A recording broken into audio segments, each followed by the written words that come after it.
சர்தார் வல்லபாய் பட்டேல் இந்தியாவின் இரும்பு மனிதர். 1875ஆம் ஆண்டு அக்டோபர் 31ஆம் தேதி பிறந்த அவர் 6 குழந்தைகளை கொண்ட குடும்பத்தில் 4வது மகனாவார்.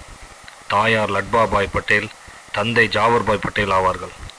அவரது தந்தை 1857ஆம் ஆண்டு எழுச்சியில் ஜான்சி ராணியின் இராணுவத்தில் ஆங்கிலேயருக்கு எதிராக போரிட்டதாக கூறப்படுகிறது. அவரது தந்தை ஜாவர்பாய் பட்டேல் ஒரு விவசாயி ஆவார். அவரது குறிப்பிடத்தக்க பயணம் இளம் வயதிலேயே தொடங்கியது. வல்லபாய் பட்டேல் தனது பள்ளியில் ஒரு ஊழல் ஆசிரியருக்கு எதிராக மாணவர் கிளர்ச்சியை ஏற்பாடு செய்தார். பாரிஸ்டர் ஆக வேண்டும் என்பதே அவரது கனவு. அவர் இந்திய தேசிய காங்கிரசின் கட்சியின் மூத்த தலைவராக இருந்து இந்திய சுதந்திரத்திற்கு பெரும் பங்களிப்பை வழங்கியுள்ளார். 1947ஆம் ஆண்டு நடந்த இந்தியா பாகிஸ்தான் போரின் போது உள்நாட்டு அமைச்சராக அவரது பங்கு மிக முக்கியமானது. போராட்டத்தின் போது அவர் சுதந்திர தேசத்தை ஒருங்கிணைப்பு மூலம் ஒற்றுமைக்கு வழி நடத்தினார்.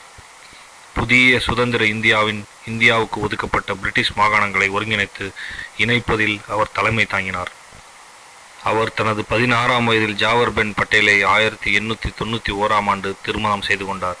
அவரது பள்ளி படிப்பில் தேர்ச்சி பெற வழக்கத்தை விட அதிக நேரம் எடுத்துக்கொண்டதால் அவர் சமூகத்தில் உள்ள பிறரால் கேலி செய்யப்பட்டார்.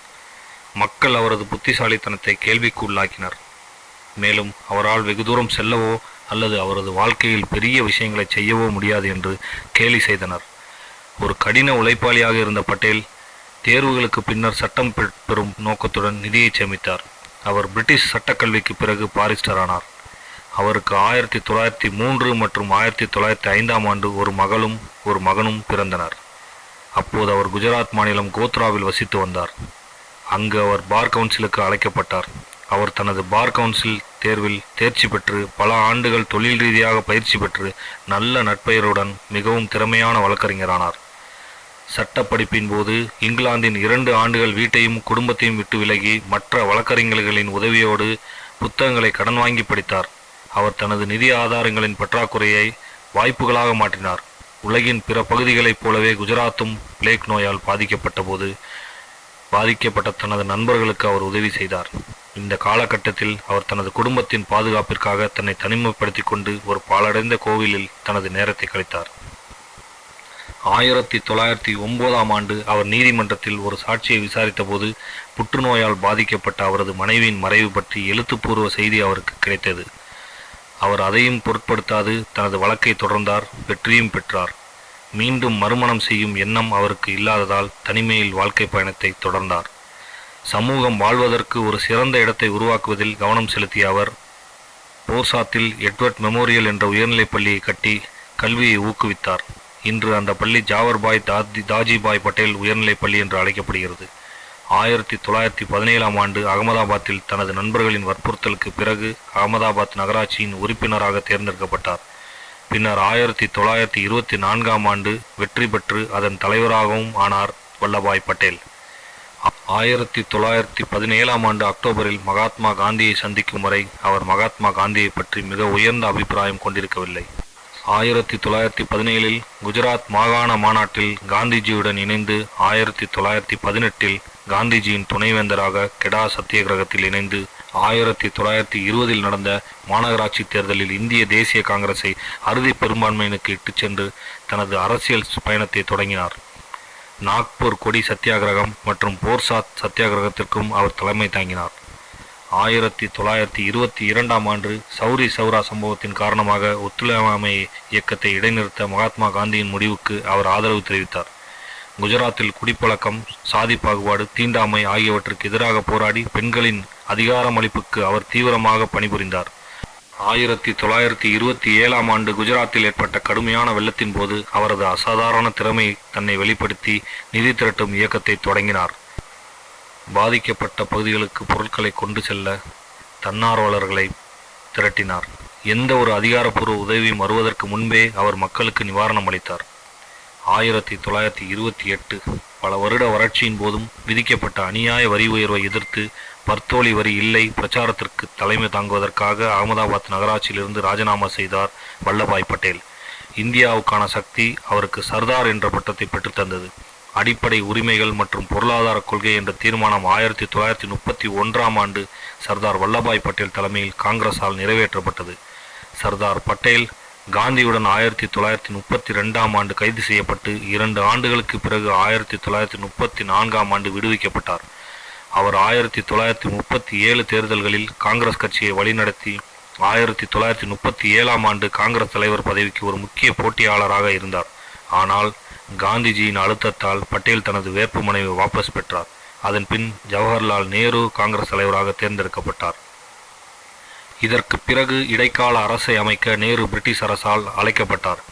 ஒருவேளை சர்தார் பட்டேல் காங்கிரஸ் தலைவராக தேர்ந்தெடுக்கப்பட்டிருந்தால் பட்டேல் நாட்டின் முதல் பிரதமராக இருந்திருக்கலாம். வெள்ளையனே வெளியேறு இயக்கத்திற்கு மிகவும் குரல் கொடுத்தவர்களில் ஒருவர் சர்தார் பட்டேல் ஆவார். 1940ஆம் ஆண்டு 2ஆம் உலகப் போர் வெடித்த போது சர்தார் பட்டேல் வெள்ளையனே வெளியேறு இயக்கத்தில் காந்தியை ஆதரித்த போது 9 மாத காலத்திற்கு அவர் மீண்டும் சிறைக்கு அனுப்பப்பட்டார். அவர் காந்திஜியின் நம்பிக்கைக்குரிய லெப்டினன்ட் ஆவார். விடுதலைக்கு பிறகு ஆங்கிலேயர்கள் இறுதியாக இந்தியாவை விட்டு வெளியேறுவதற்கான கீழ்ப்படியாமை இயக்கத்தில் பங்கேற்றார். மீண்டும் அவர் ஆகஸ்ட் 1942 கைது செய்யப்பட்டு ஜூன் 16, 1945ஆம் ஆண்டு வரை விடுவிக்கப்படவில்லை. பின்னர் அவர் விடுதலையானவுடன் ஆங்கிலேயர்கள் இந்தியாவிற்கு அதிகாரத்தை மாற்றுவது பற்றி உண்மையில் பரிசீலிக்கிறார்கள் என்பது அவருக்கு தெரிய வந்தது. இந்தியாவின் முதல் துணை பிரதம மந்திரி மற்றும் உள்துறை அமைச்சராக அவரது தலைசிறந்த பங்களிப்பு கிட்டத்தட்ட 560 சமஸ்தானங்கள் மற்றும் காலனித்துவ மாகாணங்களை இன்றைய இந்தியாவாக உள்ள மாநிலங்களாக இணைத்தது. முகமது அலி ஜின்னாவின் பிரிவினைவாத இயக்கத்திற்கு பிரிவினைதான் தீர்வாகும் என்ற உண்மையை புரிந்து கொண்ட காங்கிரசின் முதல் தலைவர்களில் வல்லபாய் பட்டேலும் ஒருவர். ஜின்னாவின் நேரடி நடவடிக்கை பிரச்சாரத்தால் அவர் கோபமடைந்தார். இது பாகிஸ்தானை உருவாக்குவதற்கான திட்டத்தை வழிவகுத்தது மற்றும் நாடு முழுவதும் வகுப்புவாத கலவரங்கள் மற்றும் பாரிய கொலைகளில் உச்சகட்டத்தை அடைந்தது. கலவரத்தை தடுக்க அவர் உள்துறை முழு அதிகாரத்தை தனது கையில் எடுத்தார். வங்காளத்திலும் பஞ்சாபிலும் நடந்த வகுப்புவாத வன்முறையை தொடர்ந்து பிரிவினையின் அவசியத்தை சர்தார் பட்டேல் நம்பினார். முஸ்லிம் பெரும்பான்மை மாகாணங்களில் இருந்து பாகிஸ்தானின் ஆதிக்கத்தை உருவாக்க விபி மேனன் என்ற அரசு ஊழியருடன் இணைந்து பணியாற்றினார். புதிதாக உருவான பாகிஸ்தானில் இந்துக்கள் பெரும்பான்மையாக உள்ள வங்காளம் மற்றும் பஞ்சாப் பகுதிகளை சேர்க்க வேண்டும் என்ற அடிப்படையற்ற கோரிக்கைகளில் முஸ்லீம் லீக் ஈடுபட்டது. சர்தார் பட்டேலின் தீர்க்கமான மற்றும் உடனடி நடவடிக்கை இந்த மாகாணங்களின் பிரிவினையில் உச்சத்தை அடைந்தது. இதன் மூலம் பாகிஸ்தானில் சேருவதற்கான எந்த வாய்ப்பையும் தடுத்தது. சரியான நேரத்தில் பட்டேலின் சரியான நடவடிக்கை அவருக்கு பல்வேறு வட்டாரங்களில் இருந்து ரசிகர்களையும் ஆதரவுகளையும் பெற்றது. ஜூன் 3, 1947 மவுண்ட் பேட்டன் பிரபு அதிகாரப்பூர்வமாக பிரிவினை திட்டத்தை முன்மொழிந்தார். காங்கிரசின் ஆதரவை பெற்ற பிறகு பட்டேல் பிரிவினை குழுவில் இந்தியாவை பிரதிநிதித்துவப்படுத்தினார். அங்கு அவர்கள் பொது சொத்துக்களை பிரிக்கும் பணியை மேற்கொண்டனர். இருப்பினும் பெரிய அளவிலான மக்கள் மாற்றத்தை தொடர்ந்து வரும் வன்முறை மற்றும் அமைதியின்மையின் தன்மையை பட்டேல் முன்கூட்டியே அறிய தவறிவிட்டார். நிலைமையின் தீவிரத்தை உணர்ந்த பட்டேல் நிவாரணம் மற்றும் அவசரகால பொருட்களை ஒழுங்கமைப்பதில் ஈடுபட்டார். அமைதியை பேணுவதற்கு எல்லையில் தொடர்ந்து வருகை தந்தார். அவரது முயற்சிகள் இருந்த போதிலும் இறப்பு எண்ணிக்கை 1 மில்லியனை தாண்டியது. அகதிகளின் எண்ணிக்கை சுமார் 15 மில்லியனாக இருந்தது. மாற்று வழிகள் ஏதுமின்றி பட்டேல் இந்திய இராணுவத்தின் உதவியை நாடினார். இதன் மூலம் கடுமையான ஊரடங்கு உத்தரவை விதித்தார் மற்றும் பிராந்தியத்தில் அமைதியை மீட்டெடுக்க ஆன்சைட் உத்தரவுகளை வழங்கினார். ஜுனாகட் இணைப்பு. ஜுனாகட் நவாப் பாகிஸ்தானுடன் இணைய விரும்பினார். பட்டேலின் சொந்த மாநிலமான குஜராத்தில் இருந்தாலும் செழிப்பான சோம்நாத் கோயிலை கொண்டிருப்பதாலும் ஜுனாகத் அவருக்கு முக்கியமானதாக இருந்தது. சர் ஷா நவாஸ் பூட்டாவின் அழுத்தத்தின் கீழ் ஜுனாகத் நவாப் பாகிஸ்தானுடன் இணைந்தார். ஜுனாகத் பாகிஸ்தானிலிருந்து வெகு தொலைவில் இருந்தது மற்றும் 80% மக்கள் இந்துக்கள். சர்தார் பட்டேலின் உறுதியான முயற்சிகளால் ஜுனாகத்தின் 3 சமஸ்தானங்களை ஆக்கிரமிப்ப இராணுவ படைகளை அனுப்பியது. பரவலான எதிர்ப்பை தொடர்ந்து நவாபும் பூட்டோவும் கராச்சிக்கு தப்பி ஓடினர். அதற்குள் இந்திய இராணுவ வீரர்கள் மாநிலத்திற்குள் நுழைந்தனர். 1948ஆம் ஆண்டு ஒரு பொது வாக்கெடுப்பு நடத்தப்பட்டது மற்றும் பெரும்பான்மையான மக்கள் இந்தியாவில் தங்குவதற்கு வாக்களித்தனர். ஹைதராபாத் இணைப்பு. ஹைதராபாத் நிஜாம் உஸ்மான் அலி கானால் ஆளப்பட்ட பணக்கார சமஸ்தானங்களில் ஒன்றாகும். அவர் ஒரு முஸ்லீம், ஆனால் பெரும்பான்மையான மக்கள் இந்துக்கள். மாநிலத்தில் வகுப்புவாத பதட்டங்களும் வன்முறைகளும் பட்டேலை நடவடிக்கை எடுக்க தூண்டியது. செப்டம்பர் 1948 சர்தார் வல்லபாய் பட்டேல் நேரு மற்றும் ராஜகோபாலாச்சாரியார் ஆகியோரின் ஆதரவுடன் ஹைதராபாத் மீது படையெடுக்க படைகளை அனுப்பினார். இந்த இராணுவ நடவடிக்கை ஆபரேஷன் போலோ என்று அழைக்கப்படுகிறது. செப்டம்பர் 17, 1948 மாநிலத்தில் போர் நிறுத்தம் அறிவிக்கப்பட்டது. மேலும் ஹைதராபாத் இந்திய ஒன்றியத்தின் ஒரு பகுதியாக மாறியது. காஷ்மீர் இணைப்பு. காஷ்மீரை ஆண்ட மகாராஜா ஹரிசிங் இந்தியா அல்லது பாகிஸ்தானில் சேர முடிவு செய்யவில்லை. அவர் இந்தியாவுக்கும் பாகிஸ்தானுக்கும் இடைநிறுத்த ஒப்பந்தத்தை வழங்கினார். இருப்பினும் அக்டோபர் 1947 பாகிஸ்தான் காஷ்மீரை தாக்கவிருந்ததால் ராஜா உடனடியாக இந்தியாவிடம் உதவி கோரினார். இந்தியா உதவியை வழங்கியது மற்றும் ராஜா ஒரு சமஸ்தானத்தின் ஆட்சியாளர் தனது ராஜ்யத்தை இந்திய யூனியனுடன் சேர்த்து கொள்ளக்கூடிய சட்ட ஆவணமான அக்செஷன் இன்ஸ்ட்ரூமெண்டில் கையெழுத்திட்டார். அதன்படி தகவல் தொடர்பு, பாதுகாப்பு, வெளிவிவகாரம் ஆகிய 3 விஷயங்களில் ஜம்மு இந்தியாவின் ஒரு பகுதியாக மாறியது. 1947 மற்றும் 1949க்கு இடையில் இந்திய அரசியலமைப்பின் வரைவு காலத்தில் செயற்கை விதிமுறைகள் செயல்படுத்தப்பட்டன. காஷ்மீர் இந்தியாவுடன் சேர ஒப்புக்கொண்ட விதிமுறைகள் இந்திய அரசியலமைப்பின் 370வது பிரிவில் குறிப்பிடப்பட்டுள்ளது. ஜம்மு காஷ்மீருக்கு சிறப்பு அந்தஸ்து வழங்கப்பட்டு அதன் சொந்த அரசியலமைப்பு சட்டம் இயற்றப்பட்டது.